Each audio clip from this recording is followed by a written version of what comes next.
કેમ છો મિત્રો? તો આજે આપણે ભારતના રાજ્ય અને રાજધાની વિશે જાણીશું. રાજ્ય અને રાજધાનીનો પીડીએફ તમને ગ્રુપના અંદર મૂકી હતી, પણ ટેસ્ટ લીધો એટલે મને લાગ્યું કે ઘણા બધા બાળકોને આના અંદર ઘણી તકલીફ પડી રહી છે. બરાબર? તો એક વખત વિડીયોના અંદર તમે બધા આ વસ્તુ જોશો તો તમને થોડી વધારે ખબર પડશે અને જલ્દી યાદ રહેશે કે કયું રાજ્ય કઈ જગ્યાએ છે, એની રાજધાની કઈ છે. બરાબર? તો આ વિડીયોના અંદર ડિટેલ આપણે ટોટલ બધા રાજ્ય અને કેન્દ્ર શાસિત પ્રદેશ અને એમની રાજધાનીઓ જોવાના છીએ. ઓકે, તો શરૂઆતમાં જોઈ લઈએ તો ભારત દેશ જે છે, આપણો ભારત દેશના અંદર ટોટલ 28 રાજ્ય છે. કેટલા રાજ્ય છે? 28 રાજ્ય છે અને 8 કેન્દ્ર શાસિત પ્રદેશ છે. હવે આ બંને વચ્ચે ફરક શું છે? રાજ્ય અને કેન્દ્ર શાસિત પ્રદેશ. બરાબર છે? કેન્દ્ર શાસિત. તો કેન્દ્ર શાસિત પ્રદેશ અને રાજ્ય. તો રાજ્ય એવું છે, એવો પ્રદેશ કે જ્યાં એમની પોતાની રાજ્ય સરકાર હોય, રાજ્ય સરકાર હોય. બરાબર? એ જ બધા નિર્ણય લેતી હોય. મોટાભાગના નિર્ણય રાજ્ય સરકાર લેતી. એવા ઘણા એવા ટોપિક છે જેના ઉપર કેન્દ્ર સરકાર નિર્ણય લે છે, પણ મોસ્ટ ઓફલી મોટાભાગની જે સત્તા છે રાજ્ય સરકાર પાસે હોય. બરાબર છે? અને ત્યાં બંધારણીય વડા રાજ્યપાલ હોય છે. બરાબર? રાજ્યપાલ બંધારણીય વડા હોય છે અને શાસન કોણ ચલાવે છે? મુખ્યમંત્રી ચલાવે છે. પણ કેન્દ્ર શાસિત જે પ્રદેશ છે એના અંદર ડાયરેક્ટ સત્તા કેન્દ્રની હોય છે. કેન્દ્ર એનું બધું શાસન ચલાવે છે. ત્યાં રાજ્યપાલની જગ્યાએ ઉપરાજ્યપાલ મૂકવામાં આવે છે. કોણ? ઉપરાજ્યપાલ છે એ બંધારણીય વડા કહેવામાં આવે છે. ઓકે, હવે કેન્દ્ર શાસિત પ્રદેશના અંદર ડાયરેક્ટ કેન્દ્રનું સત્તા સરકાર હોય છે, એટલે રાજ્ય સરકાર હોતી નથી. પણ અપવાદ એ છે કે આપણા અપવાદના અંદર 3 કેન્દ્ર શાસિત પ્રદેશો એવા છે કે જ્યાં રાજ્ય સરકાર એટલે કે મુખ્યમંત્રી છે. એક છે આપણું દિલ્હી. બરાબર? પછી છે જમ્મુ કાશ્મીર, JNK, જમ્મુ એન્ડ કાશ્મીર. આપણે JNK શોર્ટમાં લખું છું, જમ્મુ કાશ્મીર અને પાંડિચેરી. તો આ 3 પ્રદેશ એવા છે જ્યાં એને કેન્દ્ર શાસિત પ્રદેશ કહેવાય, છતાં પણ એમાં રાજ્ય સરકાર છે એટલે કે મુખ્યમંત્રી છે. બરાબર? બાકી બધા કેન્દ્ર શાસિત પ્રદેશો જ્યાં મુખ્યમંત્રી નથી હોતા અને ત્યાં ડાયરેક્ટ કેન્દ્રની સરકાર ચાલે છે, એટલે કે ઉપરાજ્યપાલ દ્વારા સરકાર ચલાવવામાં આવે છે. અને અહીંયા રાજ્ય સરકાર અને રાજ્યપાલ, બરાબર, મુખ્યમંત્રી એ લોકો શાસન ચલાવે છે રાજ્ય સરકારમાં. તો આ બંને ફરક છે રાજ્ય અને કેન્દ્ર શાસિત પ્રદેશનો. હવે મોટા મોટી જોઈ લે તો સૌથી મોટું રાજ્ય જો ક્ષેત્રફળ એટલે એરિયાની દ્રષ્ટિએ જોઈએ કે ક્ષેત્રફળ કોનું સૌથી મોટું છે આ રીતે, તો એ રાજસ્થાન આવે છે. સૌથી નાનું રાજ્ય જોવા જઈએ તો ગોવા છે. બરાબર? સૌથી મોટું રાજસ્થાન, સૌથી નાનું રાજ્ય ગોવા. પછી સૌથી વધુ વસ્તી ધરાવતું રાજ્ય જોવા જઈએ તો ઉત્તર પ્રદેશ. ઉત્તર પ્રદેશના અંદર સૌથી વધારે વસ્તી છે એટલે કે જનસંખ્યા છે, અને સૌથી ઓછી વસ્તી એટલે જનસંખ્યા સૌથી ઓછી શેમાં છે? સિક્કિમના અંદર છે. ઓકે, તો આ મેઇન વસ્તુ હતી એ તમને જણાવી દીધી. એના પછી આપણે જોવા જઈએ તો એક આ આપણો ભારત દેશનો નકશો છે જેના અંદર કશું અત્યારે દર્શાવેલું નથી. બધા અલગ અલગ રાજ્ય છે. આ જે છે એ બોર્ડર છે, ધારો કે બોર્ડર, આ રાજ્યની બોર્ડર થઈ જાય. બરાબર? પછી આ જે છે એ બોર્ડર થઈ જશે. એ રીતે આ બધી રાજ્યની બોર્ડર છે. એના અંદરનો જેટલો ભાગ હોય પોતાના રાજ્યનો ભાગ કહેવાશે. તો એના અંદર નામ સાથે તમને દર્શાવીશ એટલે તમને ડિટેલમાં ખબર પડશે. બરાબર? જો આ આખું આપણા ભારતનો નકશો છે જેના અંદર દરેકે દરેક જગ્યાએ રાજ્યનું નામ લખેલું છે. તો આખા નકશાના અંદર તમને નહીં સમજણ પડે તો આપણે વારા પરથી ભાગ લઈશું. પહેલા ઉત્તરનો ભાગ લઈ લેશું.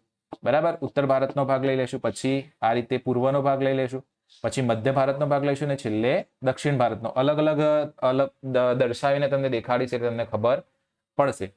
મેઇન આખા નકશામાં જોવા જઈએ તો જો ઉપરથી ચાલુ કરીએ, અહીંયા જમ્મુ કાશ્મીર, લદ્દાખ, હિમાચલ પ્રદેશ, પંજાબ, રાજસ્થાન, આ બાજુ ગુજરાત છે આપણું, ગુજરાતના બાજુમાં મધ્યપ્રદેશ અને મહારાષ્ટ્ર છે.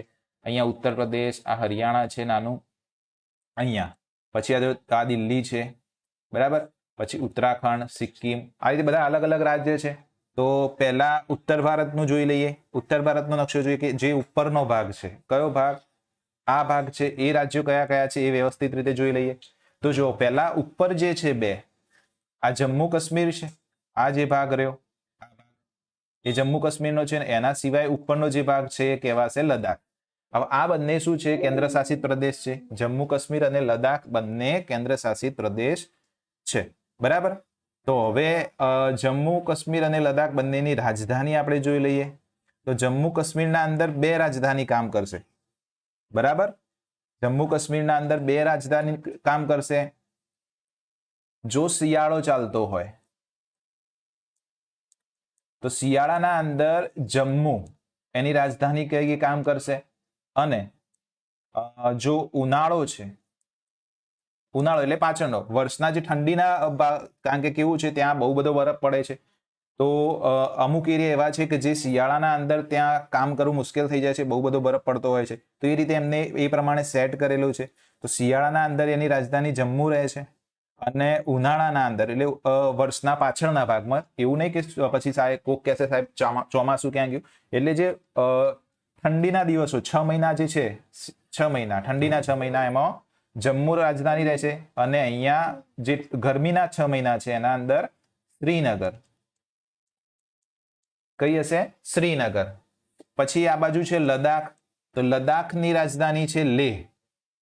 લદ્દાખની રાજધાની છે લેહ, એ યાદ રાખવાનું છે. તો આ બંને શું હતી? કેન્દ્ર શાસિત પ્રદેશ છે, જ્યાં ડાયરેક્ટ કેન્દ્ર સરકારનું સત્તા ચાલે છે. તમને સમજાવી દીધું હતું પહેલા એ, બરાબર. એના નીચે છે હિમાચલ પ્રદેશ. એના નીચે છે હિમાચલ પ્રદેશ. બતાવું તમને, એક મિનિટ.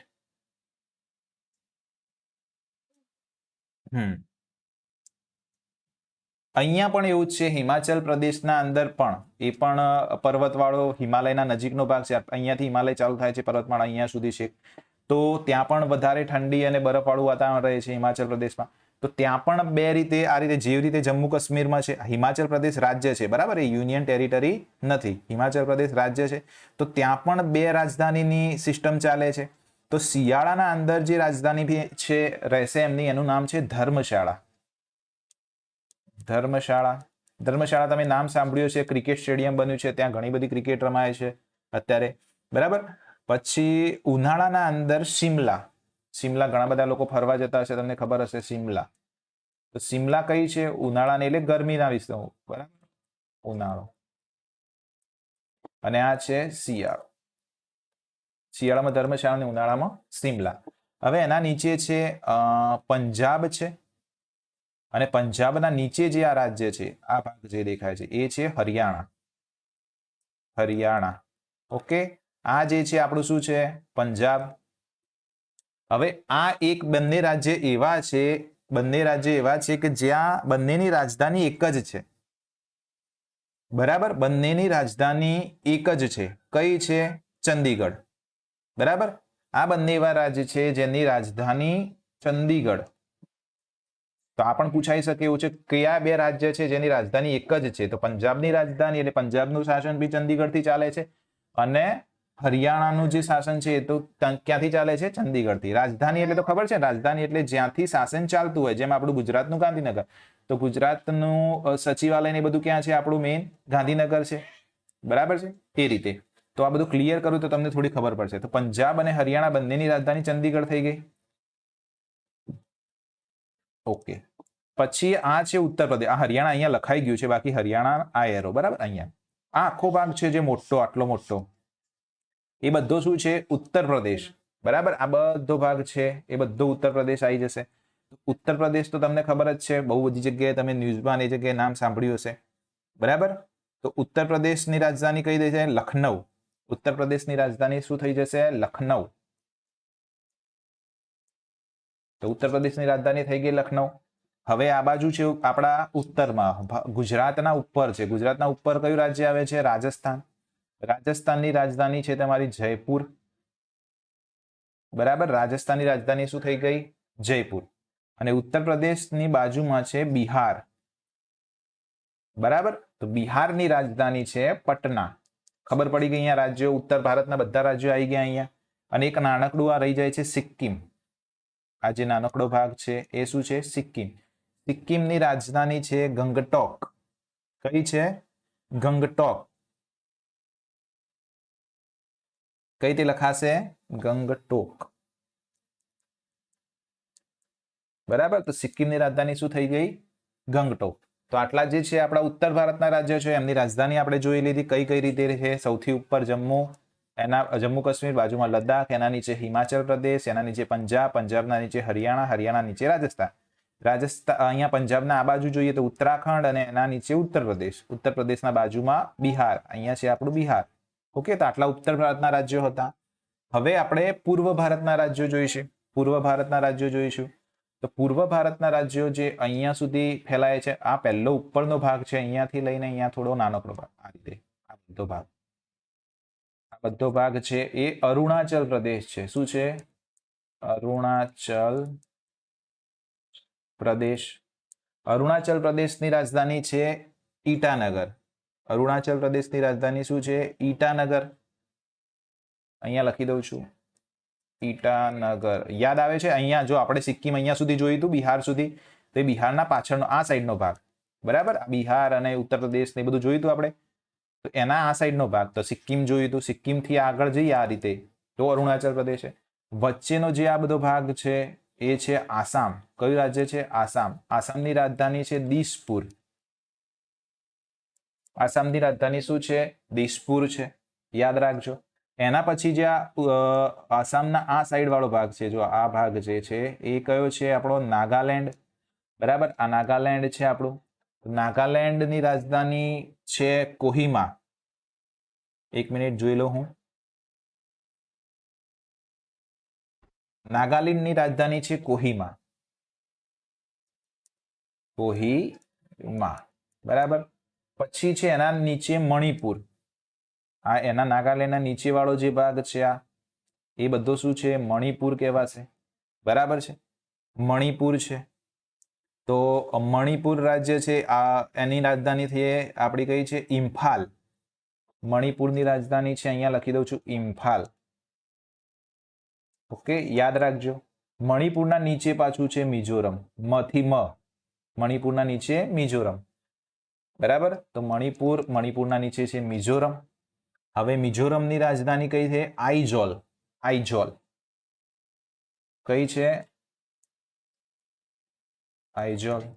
અને મિઝોરમના બાજુમાં નાનકડો કટકા જેવો ભાગ છે જે દેખાય છે, એને કહેવાય ત્રિપુરા.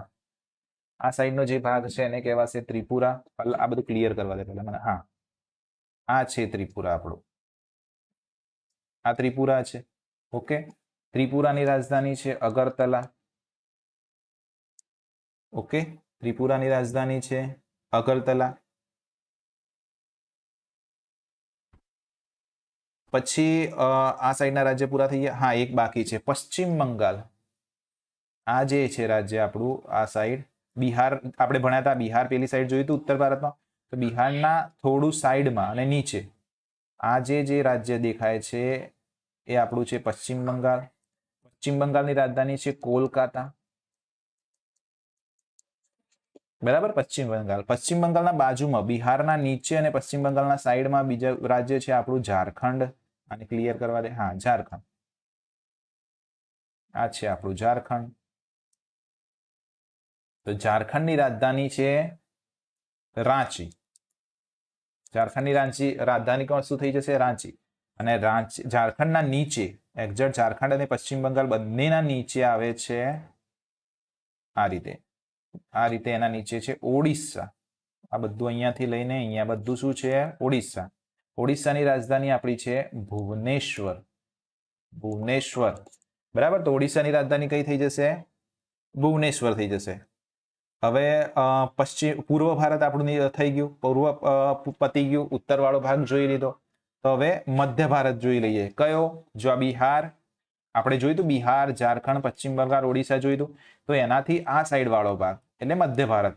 મધ્ય ભારતના અંદર ઉપર આપણે રાજસ્થાન પણ જોઈ લીધું હતું, ઉત્તર પ્રદેશ જોઈ લીધું. હવે આ નીચેના ભાગ અહીંયાથી ચાલુ કરી તો આપણું ગુજરાત છે. ગુજરાતની રાજધાની ગાંધીનગર તો તમને ખબર જ છે, બરાબર. આ છે એનાથી બાજુમાં, ગુજરાતના બાજુમાં જ કયું છે? મધ્યપ્રદેશ. મધ્યપ્રદેશની રાજધાની છે ભોપાલ. ભોપાલ, બરાબર છે. મધ્યપ્રદેશની રાજધાની કઈ થઈ જશે? ભોપાલ. એના નીચે છે મહારાષ્ટ્ર. મહારાષ્ટ્ર પણ તમે ઘણી જગ્યાએ સાંભળ્યું છે, ન્યૂઝપેપરના અંદર કે કોઈ મૂવીના અંદર. મુંબઈ. મહારાષ્ટ્રની રાજધાની કઈ છે? મુંબઈ. મુંબઈ બહુ જગ્યાએ નામ સાંભળ્યું છે. તો મહારાષ્ટ્રની રાજધાની કઈ થઈ જશે? મુંબઈ. હવે જ્યાં મધ્યપ્રદેશ અને મહારાષ્ટ્ર છે એના બંનેના બાજુમાં છે છત્તીસગઢ. જે આપણે ઓડિશા ભણ્યા હતા, ઓડિશાના આ તરફ. આ ઓડિશા ભણ્યા હતા ગઈ વખતે, લાસ્ટ જે સ્લાઇડ હતી એમાં. તો એના કહેવાય છત્તીસગઢ. છત્તીસગઢ. છત્તીસગઢની રાજધાની કઈ છે? છત્તીસગઢની રાજધાની છે રાયપુર. કઈ છે? રાયપુર અંદર લખી દઉં છું, છત્તીસગઢના અંદર જ રાયપુર. છત્તીસગઢ રાયપુર. મધ્યપ્રદેશની ભોપાલ, મહારાષ્ટ્રની મુંબઈ, ગુજરાતની ગાંધીનગર અને છત્તીસગઢની રાયપુર. હવે આ તેલંગાણા છે, એના નીચે છે, જોઈ લો પેલાના અંદર વિડીયોમાં કમ્પ્લીટ છે. હા, તેલંગાણા છે, તો આપણે એના અંદર જોઈ લઈએ. તો આ મધ્ય ભારતના બધા રાજ્ય હતા, બરાબર. મધ્ય ભારતના રાજ્ય ખબર પડી ગઈ. તો કોઈ દિવસ પ્રશ્ન આવે કયું રાજ્ય કઈ જગ્યાએ છે તો ખબર પડે.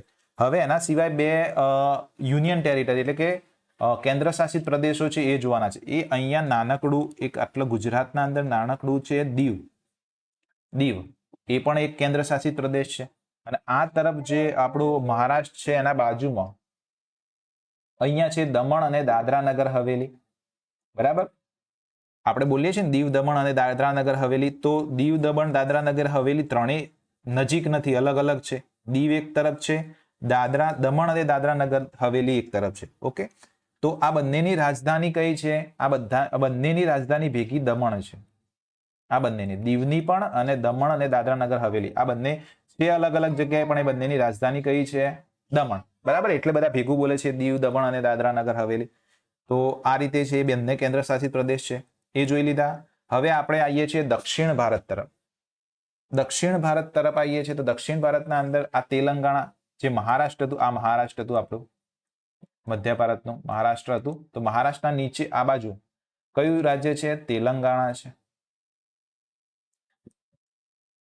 હમણાં જે આંધ્રપ્રદેશમાંથી અલગ થયું એ, બરાબર.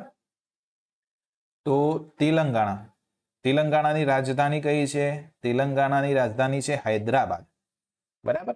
તેલંગાણાની રાજધાની શું છે? હૈદરાબાદ.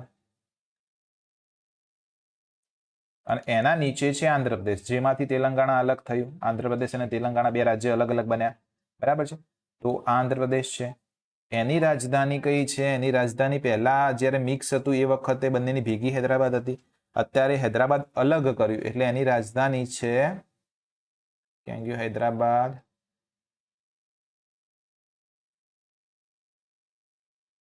સોરી, આંધ્રપ્રદેશ. આંધ્રપ્રદેશની અમરાવતી.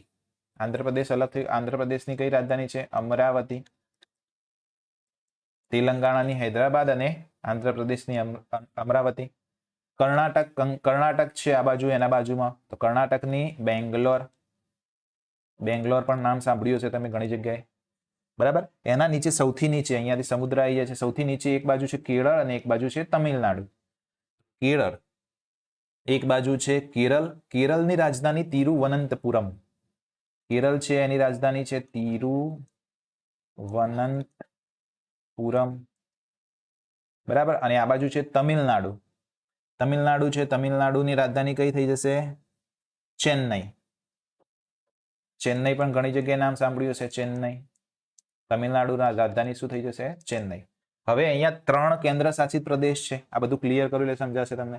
એક છે આ બાજુ જો નાના નાના ટપકા છે સમુદ્રના અંદર, નાના નાના આ રીતે આપણા છે ટાપુ કહેવાય. એ બધા ટાપુ ભેગા થઈને એને નામ આપ્યું છે આંદમાન નિકોબાર, બરાબર. આંદમાન અને નિકોબાર આપણા ભારતનો ભાગ છે, પણ એને યુનિયન ટેરિટરી એટલે કે કેન્દ્રના સરકારના અંડરમાં છે આ વિસ્તાર. તો દાદરા નગર હવેલી જે છે, સોરી, આંદમાન અને નિકોબાર, એની રાજધાની જે છે પોર્ટ બ્લેર. એને શું કહેવાશે? પોર્ટ બ્લેર. પછી અહીંયા તમિલનાડુ છે, તમિલનાડુ અડીને જ એક વિસ્તાર છે, એને કહેવાય પોંડિચેરી, બરાબર. એને કહેવાશે પોંડિચેરી. પોંડિચેરી પણ એવો વિસ્તાર છે જ્યાં કેન્દ્ર સરકારનું શાસન છે, એટલે કે આપણી કેન્દ્ર શાસિત પ્રદેશ છે, બરાબર. પોંડિચેરી છે, પોંડિચેરીની રાજધાની પોંડિચેરી જ છે. એની રાજધાની પોંડિચેરી છે. પુડુચેરી કહે છે ઘણા લોકો એને, પુડુચેરી, બરાબર. પછી આ સાઈડ જે ટપકા ટપકા દેખાય છે નાના નાના આ રીતે, બરાબર. નાના નાના ટાપુ છે, એ પણ એક ભાગ છે ભારતનો. એનું નામ છે લક્ષદ્વીપ. એ શું છે? લક્ષદ્વીપ પણ ભારતના કેન્દ્ર શાસિત પ્રદેશ છે અને એની રાજધાની છે કરવત્તી. કરવત્તી. ઓકે, તો આ બધા રાજ્યો પૂરા થઈ ગયા આપણા છે. કેન્દ્ર શાસિત પ્રદેશ અને રાજ્ય જોઈ લીધા છે આપણે ભારતના. ઓકે, એકદમ આખો મોટો નકશો બતાવી દઉં, એના અંદર બધા રાજ્યો એકવાર તમને સમજાવી દઉં એટલે ખબર પડી જશે. જો ઉપરથી ચાલુ કરીએ, જમ્મુ કાશ્મીર, બાજુમાં લદ્દાખ, એના નીચે હિમાચલ પ્રદેશ, હિમાચલ નીચે પંજાબ, પંજાબ નીચે હરિયાણા, હરિયાણાના બાજુમાં ઉત્તર પ્રદેશ અને ઉત્તર પ્રદેશના સહેજ ઉપર ઉત્તરાખંડ. ઉત્તરાખંડ આ બાજુ જોઈએ પશ્ચિમના ભાગમાં તો રાજસ્થાન, રાજસ્થાનના નીચે આપણું ગુજરાત, પછી મધ્યપ્રદેશ, મધ્યપ્રદેશના નીચે મહારાષ્ટ્ર, એના નીચે છત્તીસગઢ, ઉડીસા, ઉડીસાના નીચે તેલંગાણા, કર્ણાટક, આ ગોવા. ગોવા એક સમજાવવાનું તમને રહી ગયું, ગોવા, બરાબર છે. ગોવા પણ એક સ્ટેટ છે, બરાબર છે. ગોવા એક સ્ટેટ છે, સમજાવવાનું રહી ગયું. મહારાષ્ટ્રના સહેજ નીચે, બરાબર. તો ગોવા, ગોવા એક બાકી રહે. તો ગોવાની રાજધાની આ નાનો ભાગ જે છે કર્ણાટક અને મહારાષ્ટ્રના વચ્ચે, તો એની રાજધાની છે પણજી, બરાબર. એ બાકી રહી ગયું હતું. આ છે કર્ણાટક, આંધ્રપ્રદેશ, તમિલનાડુ, કેરળ. આ બધા ભાગ છે નાના નાના ટાપુ છે લક્ષદ્વીપ. આ બાજુ છે આંદામાન નિકોબાર. પછી તમિલનાડુમાં સહેજ નજીક છે પોંડિચેરી. આ સાઈડ જોઈએ પૂર્વનો જે ભાગ છે, પૂર્વના ભાગમાં સૌથી ઉપર અરુણાચલ પ્રદેશ, અરુણાચલ પ્રદેશના નીચે આસામ, આસામના આ બાજુનો જે ભાગ છે નાગાલેન્ડ, પછી એના નીચે મણિપુર, મિઝોરમ અને ત્રિપુરા. પછી આ છે સિક્કિમ, બિહાર, ઝારખંડ, પશ્ચિમ બંગાળ. એ કે બાકી રહી જાય છે દિલ્હી. હા, આ જે વચ્ચે છે એ દિલ્હી છે, હરિયાણા અને પંજાબના વચ્ચે, બરાબર. એ દિલ્હી છે. એ શું છે? દિલ્હી આપણી રાષ્ટ્રીય રાજધાની છે. આખા ભારત દેશની રાજધાની શું છે? દિલ્હી. ઓકે, તો આ હતું તમારું ભારતના રાજ્યો અને રાજધાની. ઓકે, તો હવે આ વિડીયો જોઈને બધાને ખબર પડી જશે કયું રાજ્ય ક્યાં છે અને રાજધાની ક્યાં છે. તૈયાર કરી લેજો, ખાસ ઇમ્પોર્ટન્ટ ટોપિક છે, પૂછાશે પરીક્ષાના અંદર. ઓકે.